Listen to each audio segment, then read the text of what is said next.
অষ্টম শ্রেণীর জুনিয়র বৃত্তি পরীক্ষার্থী, তোমাদের আগামীকালকে গণিত পরীক্ষা।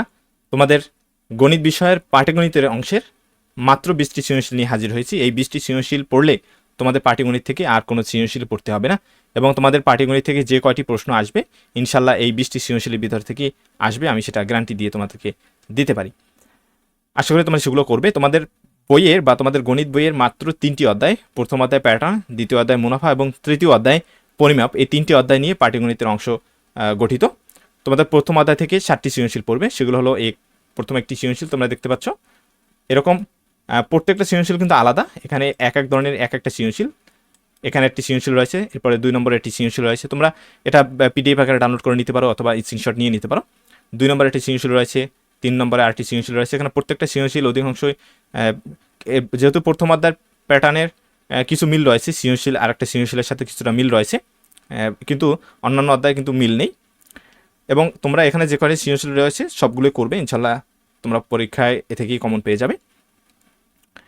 এরপরে আর এগুলো কিন্তু তোমরা এখনই করবে, যেহেতু তোমাদের হাতে সময় কম। আর তোমার যদি এগুলো অলরেডি করা হয়ে থাকে তাহলে তোমরা এর পরবর্তী যেগুলো রয়েছে সেগুলো করবে, এবং এর বাড়তি যদি করা হয়ে থাকে তোমরা সেগুলো তো তোমার মাথায় রয়েছেই অলরেডি, তোমরা সেগুলো করবে যদি সময় থাকে তোমাদের।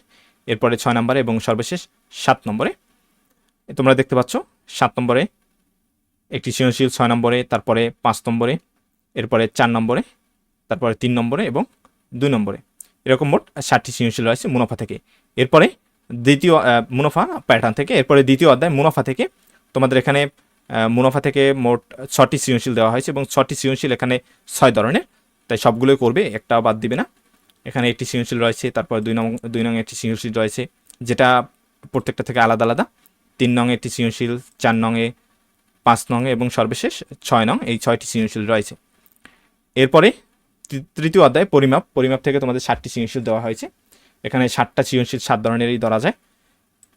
একটা সৃজনশীল, তারপরে 2 নংয়ে আরেকটা সৃজনশীল রয়েছে, 3 নংয়ে আরেকটা সৃজনশীল রয়েছে। তোমরা মিলেই দেখতে পারো, একটা সৃজনশীলের সাথে আরেকটা সৃজনশীলের কোনো মিল নেই। আমি এগুলো অ্যানালাইসিস করে দেওয়া হয়েছে তোমাদের জন্য, এবং এক এক ধরনের সৃজনশীল।